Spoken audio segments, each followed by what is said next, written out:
Bonjour à tous, aujourd'hui je vais vous parler du prix du mètre carré de l'immobilier au Touquet. Alors contrairement aux idées reçues, nous ne sommes pas forcément à 10 000 € du mètre carré.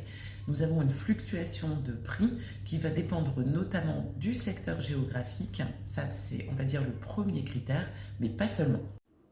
Alors je vous ai fait une petite liste des critères à prendre en considération dans l'estimation de votre bien.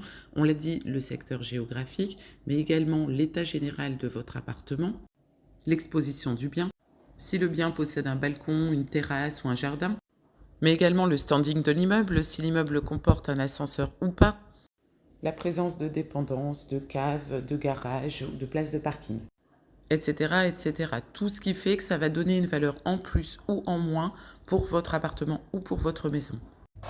Alors aujourd'hui, vous avez plusieurs sites à votre disposition pour connaître les valeurs des dernières ventes sur le marché, sur votre marché. Donc n'hésitez pas à les consulter. Vous avez notamment Etalab, mais vous avez également le site des impôts. Il suffit de se connecter avec votre identifiant personnel et vous allez retrouver toutes les transactions qui ont eu lieu sur ces 6 dernières années.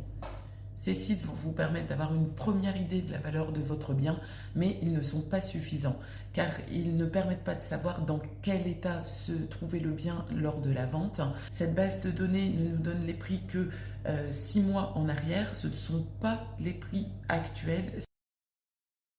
Il faut également avoir une veille permanente sur ce qui est en vente sur le secteur et pouvoir comparer avec le bien qu'on est en train d'estimer.